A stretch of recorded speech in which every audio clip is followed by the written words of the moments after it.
For every time you borrow money from a bank, whether it is a mortgage loan or a credit card charge, the money given to you is not only counterfeit, it is an illegitimate form of consideration, and hence voids the contract to repay, for the bank never had the money as property to begin with. Unfortunately, such legal realizations are suppressed and ignored, and the game of perpetual wealth transfer and perpetual debt continues. And this brings us to the ultimate question: why?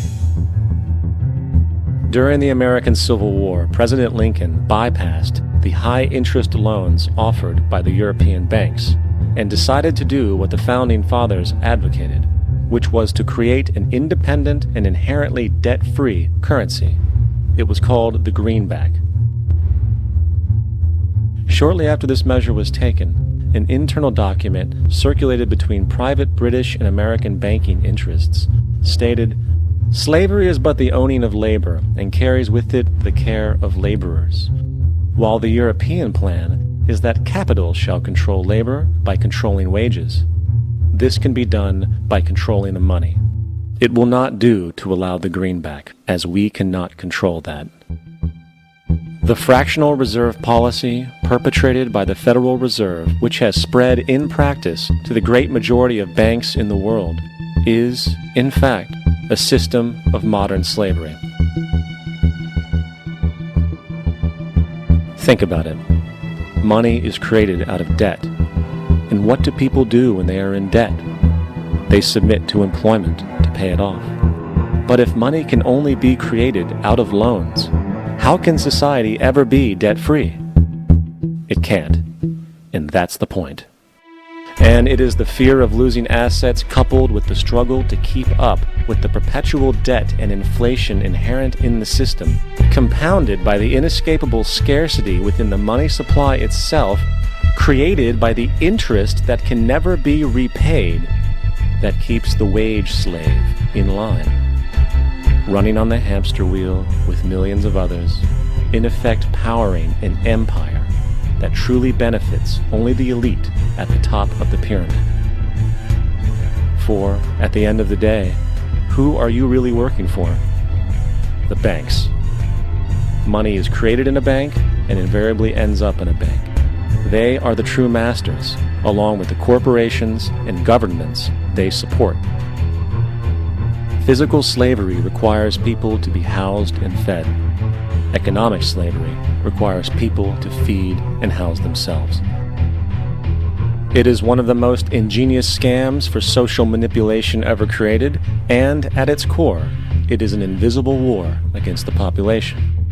Debt is the weapon used to conquer and enslave societies, and interest is its prime ammunition.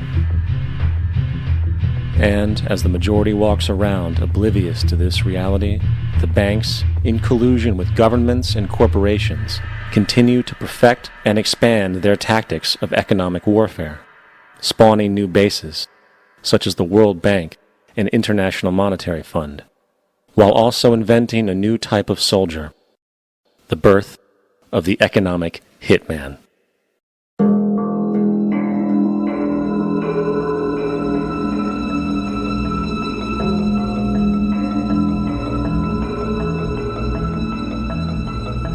We economic hitmen really have been the ones responsible for creating this first truly global empire. And we work many different ways.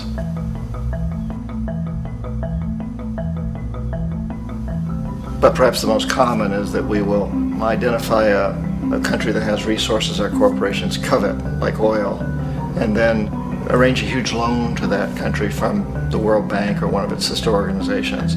But the money never actually goes to the country. Instead, it goes to our big corporations to build infrastructure projects in that country, power plants, industrial parks, ports, things that benefit a few rich people in that country, in addition to our corporations, but really don't help the majority of the people at all. However, those people, the whole country is left holding a huge debt, and such a big debt they can't repay it, and that's part of the plan, that they can't repay it.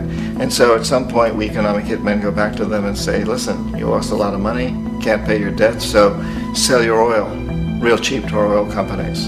Allow us to build a military base in your country, or send troops in support of ours to someplace in the world like Iraq, or vote with us on the next UN vote, to have their electric utility company privatized and their water and sewage system privatized and sold to U.S. corporations or other multinational corporations.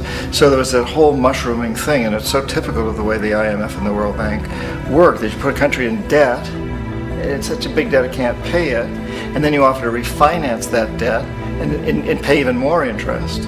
And you demand this quid pro quo, which you call a conditionality or good governance, which means basically that they've got to sell off their resources, including many of their social services, their utility companies, their school systems sometimes, their penal systems, their insurance systems, to foreign corporations. So it's a double, triple, quadruple whammy. And in that way, we've really created an empire, but we've done it very, very subtly. It's clandestine. All the empires of the past were built on the military, and everybody knew they were building them. So that the British knew they were building them, the French, the Germans, the Romans, the Greeks, and they were proud of it. And they always had some excuse, like spreading civilization, spreading some religion, something like that. But they knew they were doing it. We don't. The majority of the people in the United States have no idea that we're living off the benefits of a clandestine empire, that today there's more slavery in the world than ever before. And then you have to ask yourself, well, if it's an empire, then who's the emperor? Obviously, our presidents of the United States are not emperors. An emperor is someone who's not elected, doesn't serve a limited term, and doesn't report to anyone, essentially. So you can't classify our presidents that way. But we do have what I consider to be the equivalent of the emperor, and it's what I call the corporatocracy. The corporatocracy is this group of individuals who run our biggest corporations, and they really act as the emperor of this empire. They control our media, either through direct ownership or advertising. They control most of our politicians because they finance their campaigns, either through their corporations or through personal contributions that come out of the corporations. They're not elected, and they don't serve a limited term, they don't report to anybody. And at the very top of the corporatocracy, you really can't tell whether a person's working for a private corporation or the government, because they're always moving back and forth.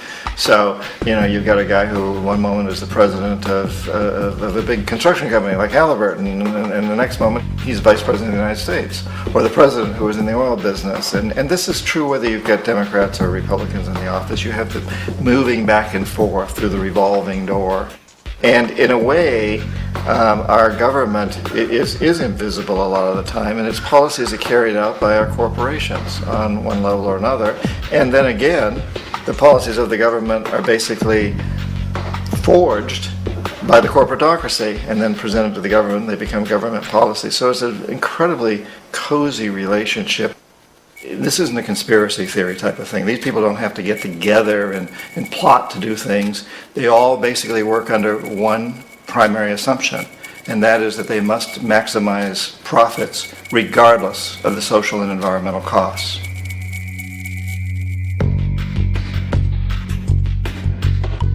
This process of manipulation by the corporatocracy through the use of debt, bribery, and political overthrow is called globalization.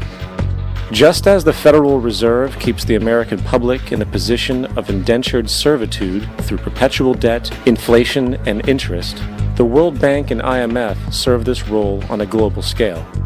The basic scam is simple. Put a country in debt either by its own indiscretion or through corrupting the leader of that country. Then impose conditionalities or structural adjustment policies, often consisting of the following. Currency devaluation. When the value of a currency drops, so does everything valued in it. This makes indigenous resources available to predator countries at a fraction of their worth. Large funding cuts for social programs. These usually include education and healthcare, compromising the well-being and integrity of the society, leaving the public vulnerable to exploitation. Privatization of state-owned enterprises. This means that socially important systems can be purchased and regulated by foreign corporations for profit. For example, in 1999, the World Bank insisted that the Bolivian government sell the public water system of its third largest city to a subsidy of the U.S. corporation Bechtel. As soon as this occurred, water bills for the already impoverished local residents skyrocketed. It wasn't until after a full-blown revolt by the people that the Bechtel contract was nullified. Then there is trade liberalization, or the opening up of the economy through removing any restrictions on foreign trade. This allows for a number of abusive economic manifestations, such as transnational corporations bringing in their own mass-produced products, undercutting the indigenous production and ruining local economies. An example is Jamaica, which, after accepting loans and conditionalities from the World Bank, lost its largest cash crop markets due to competition with Western imports. Today, countless farmers are out of work, for they are unable to compete with the large corporations.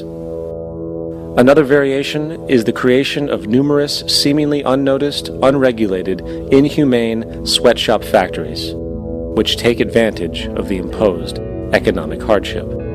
Additionally, due to production deregulation, environmental destruction is perpetual, as a country's resources are often exploited by the indifferent corporations while outputting large amounts of deliberate pollution. The largest environmental lawsuit in the history of the world today is being brought on behalf of 30,000 Ecuadorian Amazonian people against Texaco, which is now owned by Chevron. So today it's against Chevron, but for activities conducted by Texaco.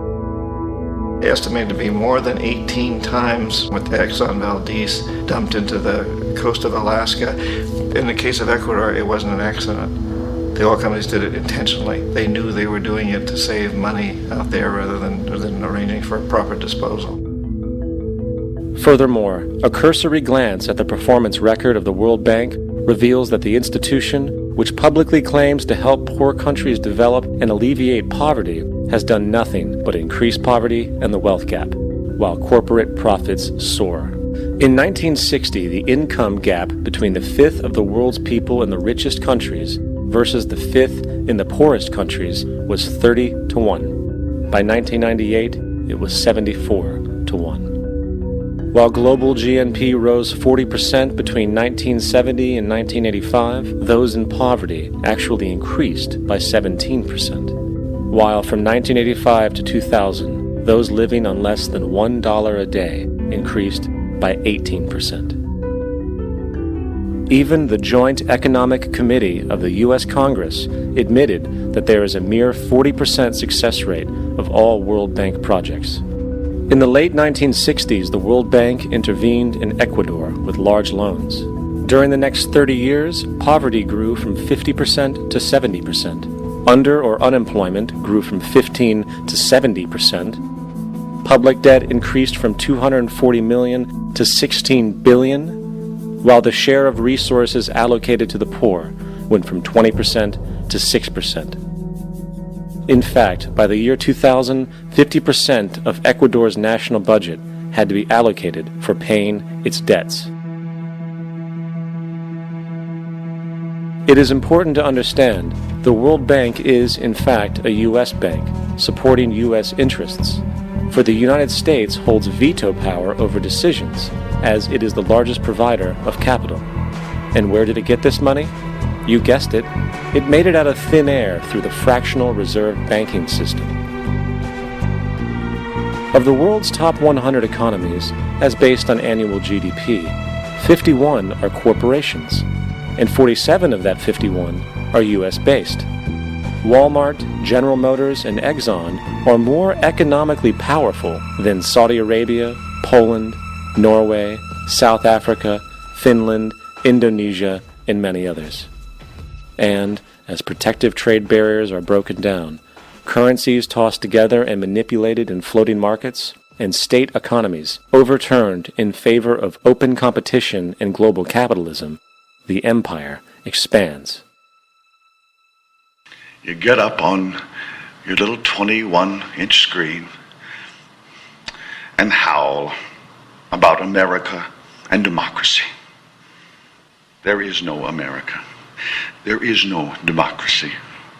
There is only IBM and ITT and AT&T and DuPont, Dow, Union Carbide, and Exxon. Those are the nations of the world